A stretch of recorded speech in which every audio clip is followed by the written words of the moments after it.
Hello, my name's Natalie Roberts. Welcome to this Partner Levels module of the EIMS eLearning University.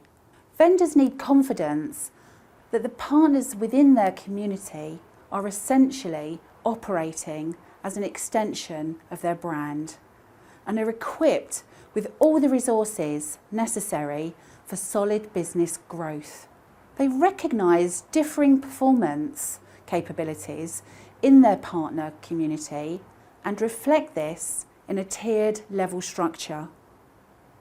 These tiered levels reflect the varying demands vendors will place on their partners and set out the performance KPIs that will need to be achieved. This module will help you understand typical partner levels within a vendor-partner programme and enable you to know which level a partner should fall in once you've profiled and recruited them in. Before I go into partner levels within a typical vendor channel, I just want to take a moment to explain what a channel partner actually is. Channel partner is the common title used to describe a business-to-business relationship, where a company or organisation partners with a vendor to market and sell that vendor's products, services or technologies through a reseller relationship. In reselling, the partner takes title to the product and resells. Usually the relationship is defined by the vendor's products being a part of a larger solution offered to customers by the channel partner. Channel partners come in many shapes and sizes with many specialities. They may be a distributor, retailer, consultant, systems integrator, value-added reseller, managed service provider and other such organisations. It could be any company that has built their business model on reselling vendors' products, services or technologies as a part of their own IT services or product portfolio. Technology organisations like IBM, Dell, Polycom and D-Link offer channel partners programmes that give businesses the opportunity to promote their established products or services, and they form channel partner relationships at different levels to multiply product sales. So let's go through some example partner levels. Vendors divide their partner community into levels to allow them to build partner engagement and improve sales performance, whilst providing support and motivations to gain greater partner loyalty and commitment. Typically, we see gold, silver and bronze, along with a registered partner level option. Each partner level comes with a list of criteria that the partner must meet in order to qualify for a particular level. This provides the vendor with confidence that the partners within their community are essentially operating as an extension of their brand and are equipped with the expertise and commitment necessary for solid business growth for both vendor and partner. For example, a silver partner has a solid understanding of the vendor's core products. The vendor works closely with these partners to deliver best-in-class solutions. The requirements for a partner to reach silver status are online portal registration and the acceptance of terms and conditions. They must gain some certifications to sell some of the vendor's products and solutions, and they must meet or exceed an annual revenue commit. Criteria may include a certain revenue commitment, a level of technical, sales and marketing qualifications, or a specific certification confirming that they're approved to sell the technology. Each vendor offers benefits associated with each level. So let's have a look at these in more detail. Typically, channel partner programs are, but not always, comprised of 3 levels. It's our job to progress each recruited partner through the levels. Each level has graduated benefits based on loyalty and performance, which are directly linked to increased financial rewards and support, such as upfront product discounts, volume incentive rebates, technical support and marketing development funding. Partner levels are custom to each vendor, so bear that in mind. The above is just an example only. It's key for you to understand your vendor's partner levels as part of your training. Partners can progress to a higher level and gain the benefits associated with that level once they've reached the required criteria. As you can see from the example, a bronze partner has access and is eligible for 5 of the benefits, whereas a gold partner has access and is eligible for all of the benefits. Occasionally, the bronze level is also named registered or authorised. This information is key to help you motivate a lower level partner to want to move up by explaining what the next level will bring to the partner, i.e. the special pricing, rebates, sales leads. You're motivating the partner and driving them to become more successful. This in turn strengthens the partnership. For each partner level, we have 3 key approaches. Development plan is the highest commitment, typically gold, silver level. Experience tells us this is a select group of fully engaged, high profile, high revenue generating partners with fully certified teams and a bank of well qualified pipeline business. A development plan would be expected here. Typically, we would speak with this partner several times a month. The light touch approach, this is for medium commitment, typically silver bronze level, likely to be a wider group of consistent producers of higher than average annual revenue with some certified personnel and pipeline. A development plan should be engaged with some benefits for those who aspire to be gold partners. We tend to speak with this partner at least once a month. Dedicated contact point is the lowest commitment, typically the bronze or authorised level. The wider register community that are dependent upon revenue and vision of growth will fall into a dedicated contact point or authorised reseller approach. Here we keep the lines for the partner to contact us as and when the partner has questions or needs our support.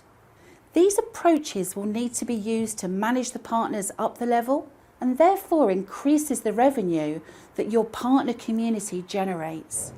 Even if this sounds counterintuitive, you may have a gold partner that requires a light touch approach. For example, the gold partner is committed to generating an agreed spend and meets the criteria associated with the gold level, but is not looking to grow the business. We would not build a development plan to drive the partner. We would simply use the light touch approach. If the gold level partner wants to grow the business, we simply change the approach and build a development plan to set out the goals towards achieving the growth plans. At the same time, you may have a bronze partner or even an authorised partner that requires the development plan approach, as they have ambitions to move up to achieve a silver or gold partner level and therefore want to set out the milestones towards reaching the desired criteria for the next level. Development plans are not just for the top level. It's all about potential. You may have partners that sit in DCP or light touch that have growth plans and a clear commitment. You can write up a development plan to drive actions and unlock their potential for year 2. A development plan partner could take 3 times as much time to manage as a light touch partner. So always remember, you need to spend your time well. You need to think where your time is going to be best spent and where our clients' budget should be best spent in achieving the set targets. To help you recognise what level a partner should fall into once you've profiled them, here are some examples of typical characteristics for each partner level. A development plan partner is a vendor's most highly trained and technically certified partner, capable of delivering complex vendor solutions. Typical characteristics include a commitment of an annual revenue spend of, let's say, 80k and above. They commit to achieving the highest annual revenue spend across all the levels. 10 to 50 employees, maybe more. Each company profile varies. Gold will require a business with a skilled and highly motivated people resource. Their annual turnover tends to be 2.5 million above, and they tend to have an established client base to market out to. Sales, technical and marketing team. Embedded marketing to generate multiple deal pipeline. They're fully certified and they understand the vendor's core product offering, and they're engaged with the vendor to ensure customer satisfaction. A light touch partner has a solid understanding of the vendor's core product offering, and the vendor works closely with light touch partners to deliver best-in-class solutions. Typical characteristics include: they tend to commit to an annual revenue spend of up to 20k, could be above.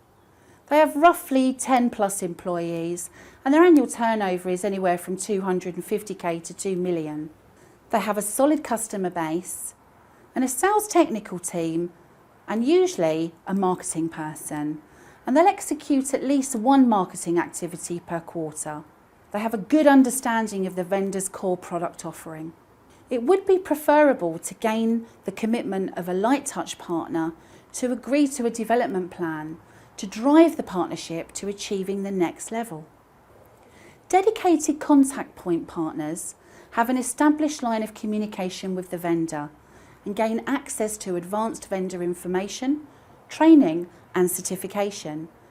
Typical characteristics include: they can't commit to an annual revenue figure, tend to be a small business or sole trader with an annual turnover of anywhere from 50k to 400k, 1 to 10 employees, and their core business is usually in maintenance or servicing, and they only really sell hardware or software as a value add. They rely on recommendations, but they might run one marketing activity per year. You need to keep the lines of communication open so the partner knows they can contact you. It may be that they generate a large opportunity or change their business model and decide that they want to grow. So now you have an understanding of the typical characteristics of each partner level and the approaches we take. I'd like to share what actions you should be taking and when you should be taking them to ultimately drive sales, motivate the dedicated contact point and light touch partners in moving up to the next level and get the very best out of each partnership. Development plan partners commit to a high revenue spend. A development plan is created and approved by the partner to drive focus and support to reach the revenue goal for the coming year. The development plans are reviewed each quarter to check if we're on track with the revenue commit and to plan the next quarter to ensure success and growth. The key actions you should be taking with this partner approach are: several checkpoint calls per month. Complete the checkpoint calls with key personnel, and we do this to ensure we have everything in place for the pipeline opportunities to close. Regular contact calls with the marketing team to book in and execute activities to drive new business. Complete one activity per month to generate that solid pipeline that contains multiple deals per quarter. One development plan review call per quarter. That's to review the development plan, and you need to do that with a development plan approver, typically MD, to check where we are against the revenue goals and set the actions that need to be taken for the next quarter. We review the completed marketing activities. You may have to do this with the marketing head. And for the training and certification, to ensure that's kept up to date, you need to speak to the relevant individuals. Maintain multiple deal pipeline. This will ensure success in meeting revenue goals. So you need to conduct regular update calls with the relevant sales account managers or lead owners to make sure you are aligned. Email your price list monthly. Vendor product price lists tend to come out monthly, so make sure you send a copy to each relevant contact. Email the quarterly promotions, as the product promotions are released quarterly, typically. Make sure you send the promotional material again to all relevant contacts.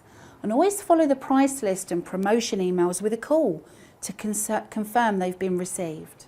On some occasions, you may have a development plan partner that doesn't feel they can grow the partnership further and will continue to commit and achieve a high revenue spend and just get on with it, so to speak. This type of partner is known as a high light touch. There's no need to write a development plan and engage with them in this way. So we move them to the light touch level and take the key actions that denote to that level. We only build a development plan if and when they want to grow the business and obviously commit to achieving more. Light touch partners are partners who commit to an annual revenue which is under the business plan threshold. They tend to have a proactive approach with their client base. Typically, light touch partners have a small sales and technical team and will complete marketing activities each quarter.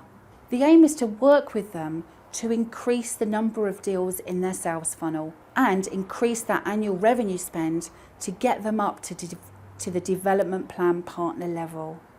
The key actions to take with this partner approach are at least one checkpoint call per month with key personnel to review the current pipeline and capture any new opportunities, and book marketing activities for the coming quarter. Complete at least one marketing activity per quarter. Encourage the partner to do this. I would say every 6 to 8 weeks. This will give them the best chance of building an active pipeline and gain multiple deals into their sales funnel. To ensure everything is in place for the deals to close, offer vendor support, such as additional pre-sales or technical pricing support. Ensure they complete training and certification to strengthen the brand awareness, which in turn will give confidence to technical and the sales individuals when pitching specific products into projects. Once again, email monthly price lists, email the quarterly promotions, and again, make sure you send the promotional material to all relevant contacts and follow those emails up with a call to confirm that they've been received. Dedicated contact point partners are partners that are unable to commit to an annual spend. They're typically small business partners who provide hardware or software as a value add to their customers. We ensure that they're in receipt of the partner program benefits that they're entitled to and that they know that we're there as a dedicated contact point as and when they need us. They tend to have a reactive approach to their customer base, so we really need to work with them to increase their product knowledge, which in turn will build their brand confidence, help them to see the value in completing marketing activities, and to begin working proactively. As market trends change, their reactive approach will not help them grow their business. Always keep the door open for them to contact you whenever they need to. Key actions to take with this partner approach are at least one checkpoint call per quarter to discuss any opportunities that might have come in and discuss what marketing activity they could complete to help them get some deals into their sales funnel. Encourage training and certification to enable self-sufficiency and brand confidence, as dedicated contact appointments that have no knowledge of the product range will ultimately suck up your time. Explain reasons as to why they should gain training and certification in product ranges. This again will build that brand confidence and awareness. As with the other partner levels, email monthly price lists and also the product promotions quarterly. Complete a marketing activity at least once a year. So really we need to give an inform on how you can support the partner with co-branded marketing activities. Dedicated contact point partners value this support from a vendor and feel that the co-branding carries weight with their customer base. Encourage them to complete at least one activity per year or more.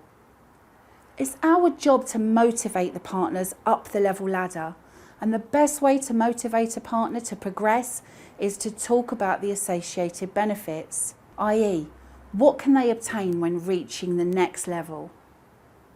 One of the most important benefits to a partner is the discount they can obtain. The less technology costs to sell, the more competitive the partner becomes and more value is passed to the customer. Moving partners up the level ladder. You will upgrade a partner that has increased their commitment in some way, such as increase their revenue committed to completing revenue driving activities. They may have pledged to complete training and gaining certifications to enable that self-sufficiency. Or maybe there's been a change in their business model where they're looking to grow. For example, a dedicated contact point partner has the ambition to become a gold partner within the next 2 to 3 years and has identified that they can achieve this and grow their business by expanding their current product portfolio. The partner commits to sourcing additional marketing and sales resources. They increase the spend commit and agrees to completing training and gaining certification to meet the required criteria for the gold level. You move forward by working together to drive the success of the relationship and achieving the required criteria. You will need to draft a development plan and agree the actions the partner will need to take and move forwards, taking the key actions as you would with the development plan approach. On occasions, you may need to move a partner down a level. The last thing you need is to waste time on a partner that's decreasing. Ultimately, they're taking benefits and your time that could be spent on a motivated, engaged partner. If objection handling fails, use the scorecard and partner pipeline funnel to make the final decision. It's not that you're dropping the partner completely, you're simply downgrading them to a level that matches the level of commitment and motivation. Before you downgrade any partner, you should of course handle their objections to avoid downgrading. After all, they agreed to a partnership and were motivated to work with you when you first engaged with them, right? Refer to the Checkpoint Call e-learning module for objection handling. Let them know what benefits they'll lose by being downgraded. You will downgrade a partner that has reduced their engagement. For example, they may not take or return your calls. They may have stopped completing revenue driving activities. They'd never follow through with training. There may be that there's been a change in their business model. If you've done everything you can, but the partner's willingness to work is still down, then go ahead and downgrade. You'll need to change the approach and take the relevant actions with that approach moving forward. Remember, you need to think about the time you will spend.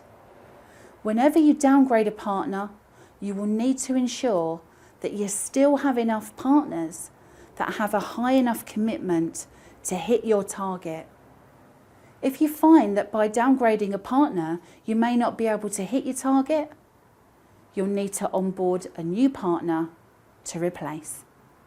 Thanks for your attention. I hope you found this module informative and useful, and that you're now confident that you can establish which level a partner should sit in once you've profiled and recruited them, and the approaches that we take with each level. I suggest you go to the How to Complete a Checkpoint Call module to help you drive the success of the partnership and your partner community.